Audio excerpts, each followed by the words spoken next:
तो पहला हमारा क्वेश्चन है define 13C NMR spectroscopy. 13C NMR का फुल फॉर्म होता है कार्बन 13 न्यूक्लियर मैग्नेटिक रेजोनेंस। एक तरह की टेक्निक होती है जिसका यूज़ हम लोग ऑर्गेनिक कंपाउंड के स्ट्रक्चर को डिटरमाइन करने में करते हैं। और इसका स्ट्रक्चर डिटरमाइन कैसे करते हैं? By studying their carbon items. Carbon items की स्टडी करके हम लोग किसी भी ऑर्गेनिक कंपाउंड का जब स्ट्रक्चर पता करते हैं तो उसे 13 NMR स्पेक्ट्रोस्कोपी कहते हैं। ठीक है, तो पहला हमारा आता है कार्बन 12।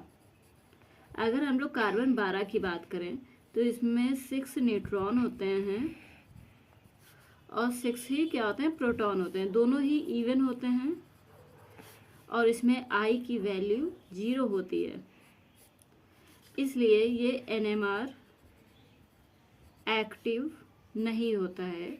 और ये नेचर में 98% होता है। इट मीन्स अगर हम लोग 100 कार्बन्स लेंगे तो उसमें 98 कार्बन हमारे कार्बन 12 निकलेंगे। दूसरा आता है कार्बन 13 जो NMR शो करता है। कार्बन 13 की बात करें तो इसमें प्रोटॉन 6 होते हैं और न्यूट्रॉन कितने होते हैं? 7 होते हैं। एक इवन है और एक ऑड है। इसमें I की वैल्यू हाफ होती है और ये हमारा NMR एक्टिव कंपाउंड है।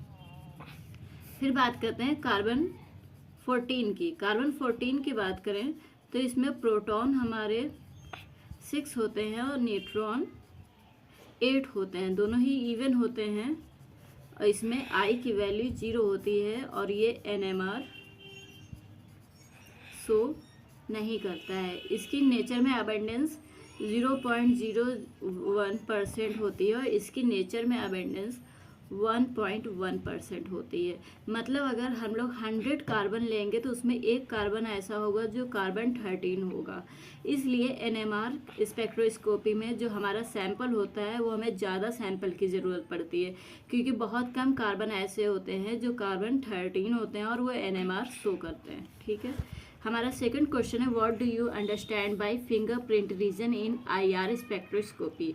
तो fingerprint region in IR spectroscopy is the area of IR spectrum between 1500 centimetre inverse से लेकर के 500 सेंटीमीटर इनवर्स तक का। जैसे ह्यूमंस में सबका फिंगरप्रिंट अलग होता है, डिक्टो वैसे ही हमारा हर मॉलिक्यूल में फिंगरप्रिंट रीजन डिफरेंट होता है।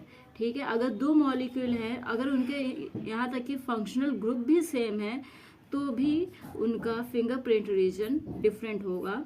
और यही हमारा वेरीफाई करता है किसी भी। Ready? Right about affinity chromatography. ये भी हमारा 2 नंबर का क्वेश्चन है, पिछले पेपर में पूछा गया है। तो एफिनिटी क्रोमेटोग्राफी एक तरीके की सेपरेशन टेक्निक होती है। इसमें हम लोग सेपरेशन करते हैं और प्यूरिफाई करते हैं एंजाइम्स को, प्रोटीन को, एंटीबॉडी को from a mixture based on the specific bonding interaction, specific binding interaction. It means जैसे कोई भी हमारा एक मिक्सचर है, मिक्सचर में सब होता है, एंजाइम है, प्रोटीन है, एंटीबॉडी है, बहुत सारी चीज़ें हैं। उसमें हम लोग किसी भी स्पेसिफिक या तो एंजाइम या तो प्रोटीन या तो एंटीबॉडी को सेपरेट करेंगे और उसको प्यूरिफाई करेंगे। किस बेसिस पे सेपरेट करेंगे? उनकी बाइंडिंग के बेसिस पे, वो किसी अदर मॉलिक्यूल के साथ कितना इंट्रैक्शन करती हैं, इस बेसिस पे उनको हम लोग सेपरेट करते हैं और प्यूरिफाई करते हैं।